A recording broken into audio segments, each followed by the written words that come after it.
Hello दोस्तों, exam trigger में आपका फिर से एक बार स्वागत है। दोस्तों, आज हम लोग फिर से रिवीजन करने वाले हैं चैप्टर 53 जो कि है रामबाण बुक की, जिसमें रेलवे के 2015 से लेकर 2024 तक सारे के सारे प्रीवियस ईयर्स के क्वेश्चंस इसमें मौजूद हैं। ठीक है ना।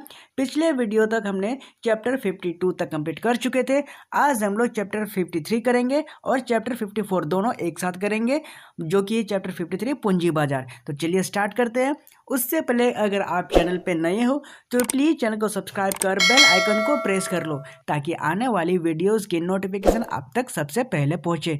ठीक है ना। तो चलिए स्टार्ट करते हैं। देखिए पूंजी बाजार से पॉइंट नंबर 1 क्या कहता है उन सभी बंडलों का संग्रह जिसे उपभोक्ता विद्यमान बाजार कीमतों पर अपनी आय से खरीद सकता है, उसे क्या कहते हैं? आप कहोगे बजट सेट कहते हैं। ठीक है ना। ये देखिए ग्रुप डी में पूछा गया है 2022 में। ओके, आगे अगले पॉइंट में कहता है उपभोक्ता किसी उत्पाद का जितना भी अधिक उपभोग करते हैं उतना ही अधिक असंतुष्ट होते हैं, इसे क्या कहा जाता है?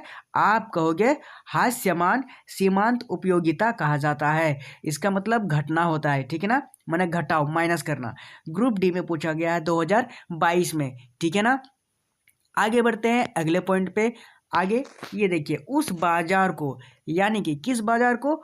ओलिगोपोली। उस बाजार को यानी ओलिगोपोली जो कहते हैं, जहां बहुत कम संख्या में कुछ कंपनियां साथ मिलकर बाजार के बहुमत को नियंत्रित करती है। ठीक है ना। उस बाजार को क्या कहते हैं?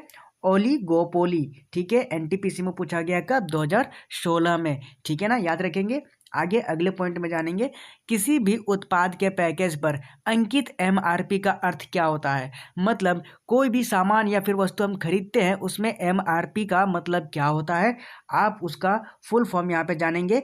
मैक्सिमम रिटेल प्राइस होता है उसका फुल फॉर्म। सीधा अर्थ है इसका कि एमआरपी का फुल फॉर्म पूछा गया है, जो कि एनटीपीसी में पूछा गया है 2016 में। ठीक है ना। आगे अगले पॉइंट में देखिए क्या पूछता है वह व्यक्ति जो एक साझेदारी फर्म को केवल अपना नाम देता है, उसे क्या कहा जाता है? आप कहोगे नॉमिनल पार्टनर कहा जाता है। एनटीपीसी में पूछा गया है 2016 में। ठीक है ना। आगे अगले पॉइंट में देखो मुक्त बाजार का सर्वोत्तम उदाहरण क्या है। यहाँ देखिए बाजार जहाँ पर मांग और आपूर्ति से मूल्य निर्मित होता है, उसे मुक्त बाजार का सर्वोत्तम उदाहरण माना जाता है। एनटीपीसी में पूछा गया है 2016 में। ठीक है। आगे अगले पॉइंट में देखो जिस बाजार में स्पर्धा की कमी हो तो उसे क्या कहते हैं? आप कहोगे मोनोपोली कहते हैं। ठीक है। ये देखिए एनटीपीसी में पूछा गया है 2016 में। ओके। आगे अगले पॉइंट में देखो एक संयुक्त उत्पाद के रूप में कई उत्पादों की बिक्री की पेशकश को कहते हैं, क्या कहते हैं? उत्पाद का गहरीकरण कहते हैं, जो कि एनटीपीसी में पूछा गया है 2016 में। आगे राइट साइड में कुछ इंपॉर्टेंट पॉइंट्स को देख लेंगे। इधर ये देखिए भारतीय पूंजी बाजार संचालन की निगरानी और विनियमन का कार्य करता है। कौन करता है?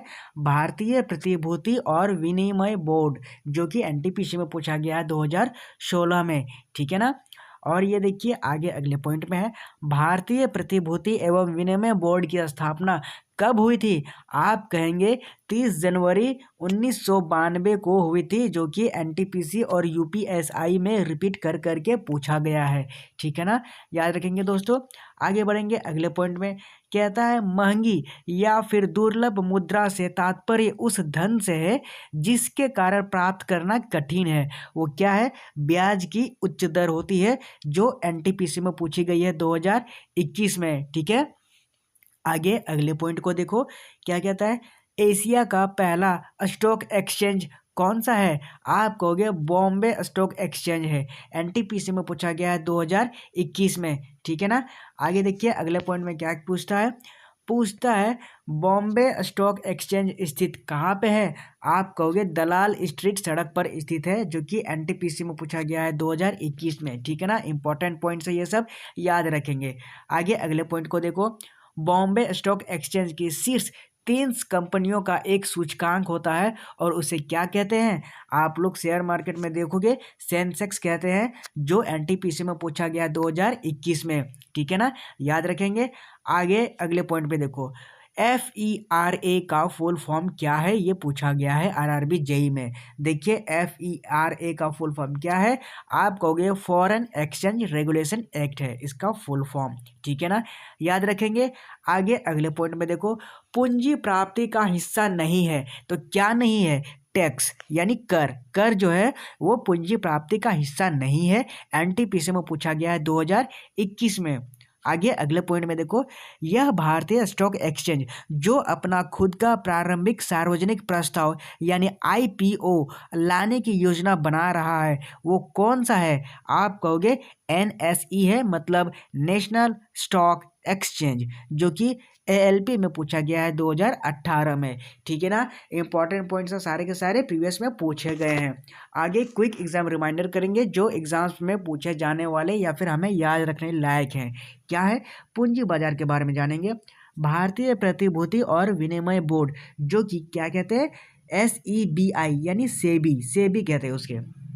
देखिए पॉइंट इसके, भारतीय प्रतिभूति और विनिमय बोर्ड जो कि सेबी होता है, भारतीय पूंजी बाजार के संचालन की निगरानी और विनियमन करता है, जो कि सेबी का मुख्य उद्देश्य है निवेशकों के हितों की रक्षा करना और प्रतिभूति बाजार को विनियमित करना। जो कि सेबी की स्थापना कब हुई थी, 30 जनवरी 1992 को हुई थी, और ये पूछा जाता है, इंपॉर्टेंट है, ठीक है ना, याद रखेंगे। आगे राइट साइड में इधर देखो, महंगाई और दुर्लभ मुद्रा, जो कि क्या है, महंगाई या फिर दुर्लभ मुद्रा से तात्पर्य उस धन से है जिसे प्राप्त करना बहुत ही कठिन होता है, और उस जैसे उच्च बाजार दर वाले धन, यह आमतौर पर उधारी की लागत को दर्शाता है, ठीक है। अब देखो BSE के बारे में, जो कि है बॉम्बे स्टॉक एक्सचेंज, मतलब एशिया का जो पहला स्टॉक एक्सचेंज है वो है बॉम्बे स्टॉक एक्सचेंज, BSE के नाम से जानते हैं, जो दलाल स्ट्रीट पर स्थित है। BSE के शीर्ष पर जो 30 कंपनियों का एक सूचकांक है जिसे सेंसेक्स कहते हैं, जो बाजार के प्रदर्शन को मापने का एक प्रमुख सूचक है, ठीक है, याद रखेंगे। सारे के सारे इंपॉर्टेंट पॉइंट्स हैं। आगे देखेंगे फॉरेन एक्सचेंज रेगुलेशन एक्ट, जो कि FERA होता है। क्या है ये, इसका फुल फॉर्म है फॉरेन एक्सचेंज रेगुलेशन एक्ट, और यह विदेशी मुद्रा के विनियमन के लिए बनाया गया था, लेकिन इसे बाद में फॉरेन एक्सचेंज मैनेजमेंट एक्ट यानी FEMA से बदल दिया गया था, ठीक है, याद रखेंगे। आगे अगले पॉइंट में देखो NSE के बारे में, नेशनल स्टॉक एक्सचेंज, जो कि भारतीय स्टॉक एक्सचेंज है ये, जो अपना खुद का प्रारंभिक सार्वजनिक प्रस्ताव मतलब IPO लाने की योजना बना रहा है। NSE भारतीय शेयर बाजार का एक प्रमुख हिस्सा है, ठीक है, याद रखेंगे। आगे जानेंगे बजट सेट के बारे में, क्या कहता है।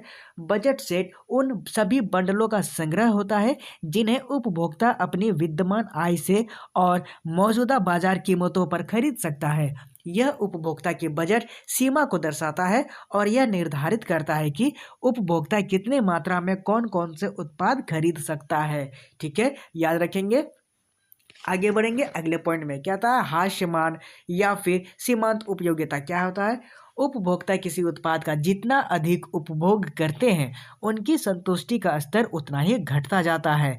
इसे हास्यमान सीमांत उपयोगिता कहा जाता है। इसका अर्थ है कि पहले यूनिट का उपयोग अधिक संतोषजनक होता है और बाद के यूनिटों का उपयोग कम संतोषजनक होता है, ठीक है ना, याद रखेंगे।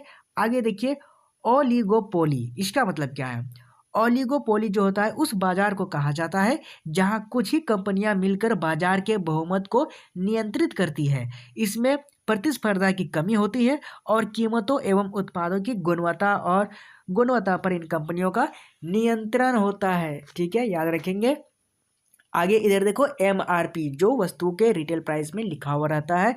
किसी भी उत्पाद के पैकेज में पर अंकित अधिकतम खुदरा मूल्य मतलब MRP वह अधिकतम कीमत होती है जिस पर उत्पाद को उपभोक्ता को बेचा जा सकता है। यह उपभोक्ता संरक्षण का एक माध्यम है जिससे वे अधिकतम कीमत से अवगत रहते हैं पहले से ही, ठीक है, याद रखेंगे। आगे देखिए नॉमिनल पार्टनर, इसका मतलब क्या है। नॉमिनल पार्टनर वह व्यक्ति होता है जो एक साझेदारी फर्म को केवल अपना नाम देता है और फर्म के किसी भी लाभांश में हिस्सेदारी नहीं रखता है। यह नाम मात्र का एक भागीदार होता है, नॉमिनल पार्टनर, ठीक है। आगे जानेंगे मुक्त बाजार क्या है, यानी फ्री मार्केट। मुक्त बाजार वह बाजार होता है जहां पर मांग और आपूर्ति के आधार पर मूल्य का निर्धारण होता है। इसमें सरकार का हस्तक्षेप न्यूनतम होता है और बाजार की शक्तियां स्वायत्त रूप से काम करती है। ठीक है ना, याद रखेंगे। आगे देखो मोनोपोली क्या होता है। मोनोपोली वह बाजार है जिसमें एकमात्र विक्रेता होता है और प्रतिस्पर्धा की कोई गुंजाइश नहीं होती। यहाँ एक ही कंपनी उत्पाद या सेवा प्रदान करती है और यह बाजार पर पूर्ण नियंत्रण रखती है, मोनोपोली। ठीक है, याद रखेंगे। आगे जानेंगे उत्पाद की गहरीकरण। गहरीकरण मतलब प्रोडक्ट डीपनिंग, मतलब उत्पाद के गहरीकरण का अर्थ है कि कई उत्पादों को एक संयुक्त उत्पाद के रूप में बेचा जाए। यह विपणन रणनीति का एक हिस्सा होता है जिसमें उत्पादों की विविधता को बढ़ावा दिया जाता है। ठीक है, याद रखेंगे। आगे देखो पूंजी प्राप्ति मतलब कैपिटल रिसिप्ट क्या होता है। पूंजी प्राप्ति में वे सभी रकम शामिल होती है जो किसी इकाई द्वारा उधारी शेयर बाजारी जारी करने या फिर संपत्ति बेचने से प्राप्त होती है। इसमें कर शामिल बिल्कुल भी नहीं होते हैं, टैक्स शामिल नहीं होते हैं। ठीक है, पूंजी प्राप्ति में। ठीक है, ये देखिए शेयर मार्केट से जितने भी क्वेश्चंस बन सकते थे वो सारे के सारे इसमें शेयर हो चुके हैं। आगे अगले चैप्टर करेंगे जो कि चैप्टर 53 है, मुद्रास्फीति। ठीक है, सॉरी चैप्टर 53 नहीं, चैप्टर 54 है, मुद्रास्फीति। Okay, I am sorry. मुद्रास्फीति के बारे में एक लाइन देख लेते हैं। मुद्रास्फीति में वह उत्पाद जिसके मूल्य में वृद्धि होने के परिणाम स्वरूप कई उत्पादों के मूल्य में वृद्धि होगी, जिसका परिणाम मुद्रास्फीति होगा। और वो किसके लिए? पेट्रोलियम है। ठीक है, यही एक उत्पाद है जिसके लिए मूल्य में वृद्धि होने के कई उत्पादों के मूल्य में वृद्धि होगी। और ये कब पूछा गया है? एलपी में पूछा गया है 2018 में। ठीक है, अगले पॉइंट को देखो। वर्ष 2014 में भारतीय रिजर्व बैंक ने सीपीआई उपभोक्ता कीमत सूचकांक शहरी तथा ग्रामीण सूचकांक का प्रयोग मुद्रास्फीति का आकलन करने हेतु किया था। एनटीपीसी में पूछा गया है 2017 में। राइट साइड में देखो अगले पॉइंट को। अर्थशास्त्र में बहुत ही गहरी, लंबी और दर्दनाक मंदी को कहा जाता है। क्या कहा जाता है? अवसाद की घटना कहा जाता है, जो एनटीपीसी में पूछा गया 2017 में। ठीक है ना। आगे अगले पॉइंट को देखो। अर्थशास्त्र में वह स्थिति जिसका उपयोग बाजार की कीमतों में वृद्धि को दर्शाने के लिए किया जाता है, ये उसको मुद्रास्फीति कहते हैं। ग्रुप डी में पूछा गया 2018 में। ठीक है ना। अब अगले पॉइंट को देखो। भारत में हेडलाइन मुद्रास्फीति के नापने के लिए जो WPI यानी थोक मूल्य सूचकांक है का प्रयोग किया जाता है हेडलाइन मुद्रास्फीति नापने के लिए। कब पूछा गया है? ग्रुप डी में 2018 को पूछा गया है। ठीक है ना। मुद्रास्फीति से कुछ क्विक एग्जाम रिमाइंडर करेंगे जो एग्जाम से पहले हमें याद रखने हैं। क्या है? मुद्रास्फीति के बारे में जानो। मुद्रास्फीति वह आर्थिक स्थिति है जिसमें वस्तुओं और सेवाओं की कीमतों में सामान्य और लगातार वृद्धि होती है और यह उपभोक्ता क्रय शक्ति को घटाता है और मुद्रा के मूल्य को कम करता है। अगले पॉइंट को देखो। मुद्रास्फीति के प्रकार क्या क्या है? पहला है मांग खींची मुद्रास्फीति, मतलब यह तब होती है जब वस्तुओं और सेवाओं की मांग उनकी आपूर्ति से अधिक हो जाती है, जिसके एग्जाम्पल हैं उपभोक्ताओं द्वारा अधिक खर्च करना जिससे कीमतें बढ़ जाती है। लागत धकेली मुद्रास्फीति होती है दूसरी। यह तब होती है जब उत्पादन लागतों में वृद्धि होती है जिसमें वस्तुओं और सेवाओं की कीमतें बढ़ जाती है। एग्जाम्पल है इसके पेट्रोलियम उत्पादों की कीमत में वृद्धि। ठीक है, याद रखेंगे। आगे अगले पॉइंट में देखो।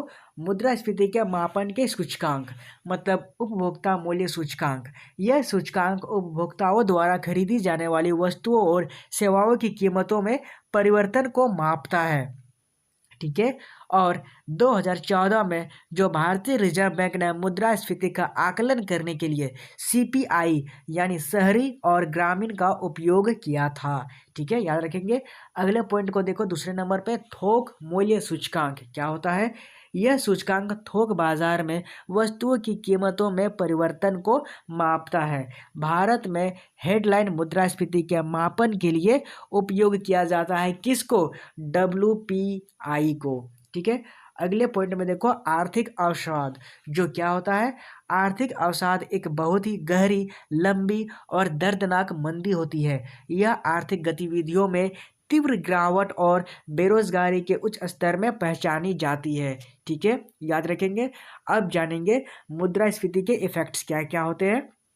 पहला होता है सकारात्मक प्रभाव। क्या होता है? ऋणियों के लिए लाभकारी, मतलब मुद्रास्फीति के कारण मुद्रा का मूल्य घटता है, जिससे ऋणियों को भुगतान करना आसान हो जाता है। निवेश में वृद्धि होती है, मतलब उच्च मुद्रास्फीति के समय लोग अधिक निवेश करते हैं ताकि वे अपने पैसे को, क्रय शक्ति को बनाए रख सके। ठीक है, अब इसके नकारात्मक प्रभाव भी जान लेंगे, जो कि है उपभोक्ता क्रय शक्ति में कमी होती है। जैसे वस्तुओं और सेवाओं की कीमतें बढ़ने के कारण उपभोक्ताओं की क्रय शक्ति घट जाती है। अगले पॉइंट में है बचत की क्रय शक्ति में कमी होती है, मतलब मुद्रास्फीति के कारण जो बचत की वास्तविक क्रय शक्ति घट जाती है, इसी को कहते हैं बचत की क्रय शक्ति में कमी होना। अगला है आर्थिक स्थिरता। अस्थिरता मतलब मुद्रास्फीति की अनिश्चितता से निवेशकों और उपभोक्ताओं में अस्थिरता और अनिश्चितता बढ़ती है। ठीक है, अब देखो मुद्रास्फीति को नियंत्रित करने के क्या क्या उपाय हैं। तो पहला उपाय है मॉनेटरी पॉलिसी, मतलब मौद्रिक नीति, जो केंद्रीय बैंक ब्याज दरों को बढ़ाकर और मुद्रा की आपूर्ति को नियंत्रित करके मुद्रास्फीति को नियंत्रित करता है। और भारतीय रिजर्व बैंक जो आरबीआई मौद्रिक नीति के तहत सीपीआई और डब्ल्यूपीआई जैसे सूचकांकों का उपयोग करता है।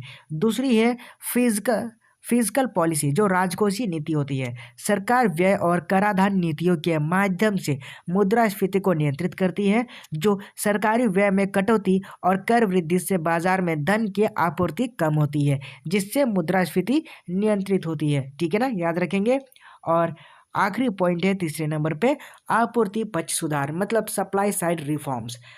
कहता है उत्पादन लागत को कम करने और आपूर्ति में वृद्धि के लिए नीतियों का कार्यान्वयन होता है, जो सब्सिडी, कर, रियायतें और उत्पादन प्रोत्साहन जैसे उपायों का उपयोग होता है। ठीक है ना दोस्तों, चैप्टर 53 और चैप्टर 54 मुद्रास्फीति और शेयर मार्केट से रिलेटेड जितने भी क्वेश्चंस बन सकते थे रेलवे में, वो सारे के सारे डिस्कस हो चुके हैं। उम्मीद करता हूँ आपको पसंद आया होगा। आज के सेशन को हम यही समाप्त करते हैं। इतना ही था चैप्टर 54 में। अगर आगे मिलते हैं अगले चैप्टर अगले वीडियो में, तब तक के लिए बाय, थैंक यू एंड जय हिंद।